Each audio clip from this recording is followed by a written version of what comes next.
বাইল্লা মাছ দিয়ে, বড় বাইল্লা মাছ দিয়ে আজকে আপনাদের সাথে আমি শেয়ার করব দুর্দান্ত একটা মজা বাইল্লা মাছের বোনা। এই বোনাটা আপনারা যারাই খাওয়াবেন সে একদম ফিদা হয়ে যাবে, একদম আপনার প্রেমে পড়ে যাবে, রান্নার প্রেমে। তো এই রেসিপিটার প্রেমে পড়ার জন্য যা যা লাগবে সেগুলো আমি আপনাদের সাথে শেয়ার করে নিচ্ছি। তো এখানে আমি বাইল্লা মাছগুলো ধুয়ে নিলাম, ধুয়ে পরিষ্কার করে নিলাম এবং 4টা পেঁয়াজ কেটে নিলাম, পেঁয়াজের খোসাগুলো ছাড়িয়ে নিলাম এবং একটা টমেটো নিলাম এখানে। তো টমেটোগুলো নেওয়ার পর এগুলো আমি ভালো করে কুটে রেডি করে নিলাম। এখন আমি মাছটাকে ভালো করে লবণ হলুদ মরিচ দিয়ে মেখে তারপরে এখন কড়াইয়ের মধ্যে তেল দিয়ে ভেজে নিচ্ছি। তো এইখানে ভেজে নেওয়ার পর তারপরে আমি মূল কাজে চলে যাব। ওই দিক দিয়ে সব কিছু তো রেডি করে নিয়েছি, পেঁয়াজ কাঁচামরিচ ধনিয়া পাতা না টমেটো যা যা লাগবে সব কিছু রেডি হয়ে গেছে। এখন মাছটা ভালো করে ভেজে নিচ্ছি। তো যেখান থেকে দেখছেন অবশ্যই আমার চ্যানেলটাকে সাবস্ক্রাইব করে দিবেন এবং লাইক কমেন্ট করতে ভুলবেন না। আর সাবস্ক্রাইব করলে পরবর্তী যেই ভিডিও আপলোড হবে সবার আগে আপনাদের কাছে চলে যাবে। তো সেই জন্য চ্যানেলটাকে সাবস্ক্রাইব করে রাখবেন। তো বালিয়া মাছ কিন্তু অসাধারণ একটা মজার মাছ, এটা খেতে কিন্তু অনেকটা সুস্বাদু লাগে। আর এই রেসিপিটা এতটা দুর্দান্ত হয়, এতটা মজা হয়, আপনারা খেলেই বুঝতে পারবেন। তো এখানে কড়াইয়ের মধ্যে আমি মাছ ভেজেছিলাম, এখানে পেঁয়াজটা দিয়ে দিচ্ছি কড়াইয়ের মধ্যেই, পেঁয়াজটা ভেজে নেব ভালো করে একদম।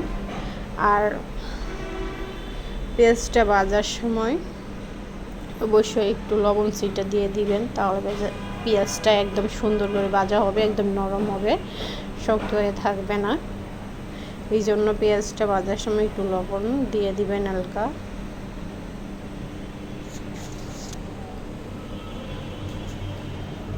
আমি একটু লবণ দিয়ে নিলাম, পেঁয়াজটা লবণ দিয়ে ভেজে নিলে খুবই ভালো হয়, একদম ভাজার সুবিধাটা খুবই ভালো হয়, নরম হয়ে যায়। ভেজে নেওয়ার পরে এখানে একটু আদা রসুন বাটা দিয়ে দিব, আদা রসুন বাটা কাঁচামরিচ কুচি এগুলো দিয়ে আর একটু ভালো করে ভেজে নেব।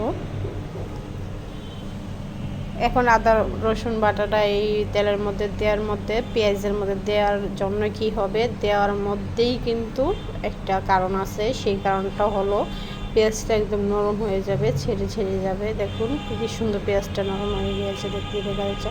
তো এইখানে এখন আমি হলুদ মরিচ ধনিয়ার গুঁড়া এগুলো আমি দিয়ে দিচ্ছি।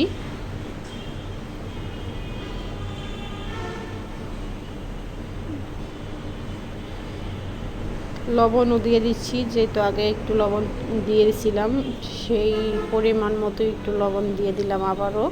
তো আবার একটু শুকনো জিরার গুঁড়া দিয়ে দিলাম। শুকনো গুঁড়া দিয়ে দেওয়া এবং আদা রসুন বাটা দিয়ে দেওয়ার জন্য এই রেসিপিটা কিন্তু অসাধারণ হয়, একদম দুর্দান্ত হয়। আপনারা খেলেই বুঝতে পারবেন কীরকম যে হয়। অবশ্যই বাসায় ট্রাই করবেন, আর যারা খেয়েছেন তারা তো অবশ্যই জানেন এটার মজাটা কীরকম হয়।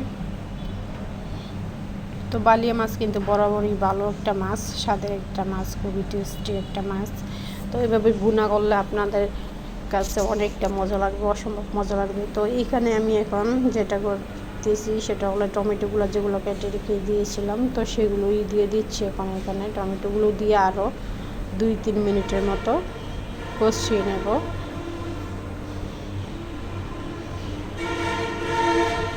এই মাছ বোনাটার মধ্যে কিন্তু টমেটোটা দেওয়াতে আরও বেশি মজা আসবে, এটা খেতেও কিন্তু অনেকটা সুস্বাদু লাগবে।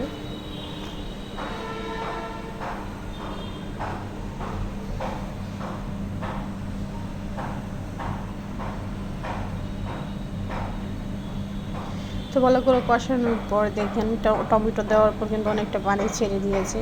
তো এই পর্যায়ে এখন আমি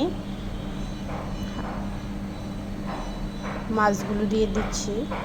মাছগুলো দিয়ে আবারও একটু নেড়ে ছেড়ে নেব 2 মিনিট ভালো করে আস্তে আস্তে, যাতে মাছগুলো ভেঙে না যায়। মাছগুলো এভাবে নেড়ে চেড়ে কষিয়ে নিলে কি হয়, মাছের ভিতরে যে মশলাটা থাকে সেই মশলাটা মাছের ভিতরে ঢুকে যায়। মাছটা খেতে কিন্তু অনেক টেস্টি লাগে, যখন খাবেন তখন কিন্তু অনেকটা মজা লাগবে। এই জন্য 2-1 মিনিট ভালো করে নেড়ে ছেড়ে মশলাটা ঢুকিয়ে নেবেন, তারপর একটু ডেকে দেবেন, তাহলেই হয়ে যাবে।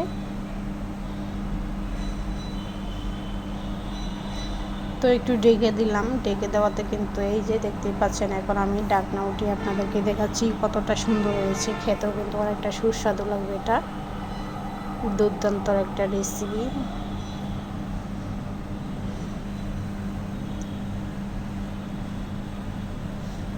তো তরকারিটা আমার রেডি হয়ে গেছে, তরকারিটা রান্না করা শেষ হয়ে গিয়েছে। এখন চুলা অফ করে দিয়েছি। তো দেখুন চুলাটা অফ করে দেওয়ার পর কি সুন্দর করে কষেছে, তেলটা ছেড়ে দিয়েছে এবং এটা খেতেও কিন্তু অনেকটা মজা লাগবে। এটা যারা ট্রাই করেনি এখনই বাসায় ট্রাই করে ফেলবেন এবং খেয়ে দেখবেন কীরকম হয়েছে, আর খেয়ে বলবেন বাসায় রান্না করে আমাকে কমেন্টে জানাবেন অবশ্যই। তো এই পর্যায়ে আমি একটু আপনাদেরকে পরিবেশন করে দেখালাম কতটা সুন্দর হয়েছে। তো আমি এখানে একটা প্লেটের মধ্যে নিয়ে নিলাম তরকারিটা আপনাদেরকে দেখানোর জন্য। তো এই পর্যায়ে সবাই ভালো থাকবেন, সুস্থ থাকবেন। আল্লাহ হাফেজ।